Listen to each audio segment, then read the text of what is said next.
सलाम अलैकुम। वालेकुम सलाम। क्या हाल है डॉक्टर साहब? डॉक्टर साहब को यार इलाज ये नूठा यो आदा बेदा डॉक्टर साहब तो बिल्ले वाला डॉक्टर कौन है? पहले वो बिल्ले दा करे नाम और बंदे दा कोर्स कर रहा है कितों? लाहौर हूं।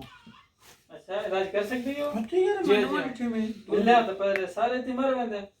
ना मेरा ये मैं तो पहले तेरे कंप्यूटर में थे कम करे बिल्ले सारे ती मर के मैं बाहर बल्दिया सतम ना याद है?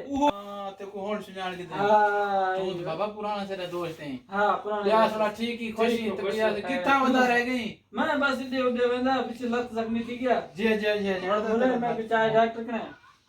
हां मुलेर को तो होन मैं होन नवा लाए ना इत करो हम तेरे कंप्यूटर मुले जे पहले बिल्ले दा काम करे ना मो तेरे हां ना मैं देना वो वाला छोड़ के हम कहना थी क्या अच्छा होन वाला बिल्ले में ना मार बंदे भिड़ते हैं अच्छा पीछे होन जरा है बंदे ने कोर्स कर रहे हैं हमने लत का इलाज कर सकते हैं। जी सही मैं तेरा ताबेदारी करूं तो पे जान ਹੁਣ ਪਿੱਛੇ ਤੂੰ ਕਿਤਾ ਵਾ तू गए तू बे मैं खड़दा तू बे गुला लत खा रखदा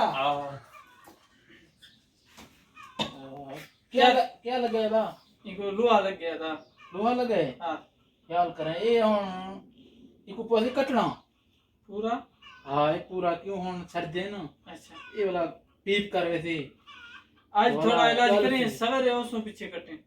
सवेरे ये पौसे कटना था ये तो ये कोलो सही है आज जगह पट्टी कर दे ना आज मैं वन्या आज मैं कर रहा पीछे खट्टी कर रहे सन अच्छा बोला सही थी वैसे तेरा क्या ख्याल है तेरा कटूं ते को पता है ना मैं को क्या ये दा पुरानी भेड़ है को सारा कुछ पता है अच्छा बर्दाश्त कर रहे हैं क्या तो कटे थी डॉक्टर साहब तुम्हें ना करें मेरा सही से ठीक है हमारे डॉक्टर साहब जी का लावना पति ला दे मेरा ये इंसान है दांत हम तो कटना था। और ये भी डॉक्टर है तू सारे को खड़ा रह गई कितनी साल हां और सा को भल मैं खड़ा हूं एक भी लीक होनी बच्चे सारे मर वेंदा। मिल्या तो क्या करूं मरते ध्यान दा इने ना इलाज अल्लाह खैर करे बस ही को हुन कटे दूं तो टीका ला देना अच्छा मेरा को कबिया ठीक ही सेट ही ब्याह सेट तो तेरे धोई ना वो लगदा था ही ना होना बहुत है उंगली दी नेड़े नहीं लेंदा ना मरीज मर तो कोनी गया ना नहीं मरदे नवा आया जड़ता के चल ना कट्टी में डॉक्टर साहब मंथी में डॉक्टर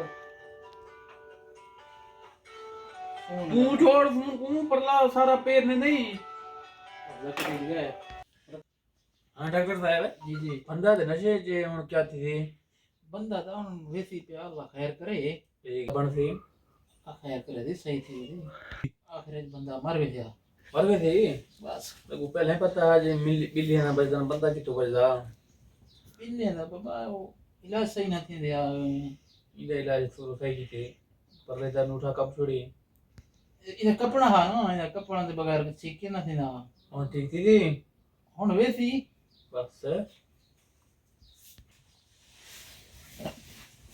ओ मतलब ओ डॉक्टर साहब जी जी बंदा मर गए है बंदा मर गए मर गए? सामने ले आ जी मैं तेरे दिल लगे समान चावे या ना चावे बंदा वो मर गए अदा सामान चावड़ा पसी हुन क्या ठीक है तू जे नूठा कब्बे खलास अदा मैं लूठा कपे मैं ठीक थी वैसी हुन ठीक है पली धंधा पे भी मैं मेंदा पे केड़े वेदा पेदा बस मैं छोड़ी मैंने ते को ना बने तू डॉक्टर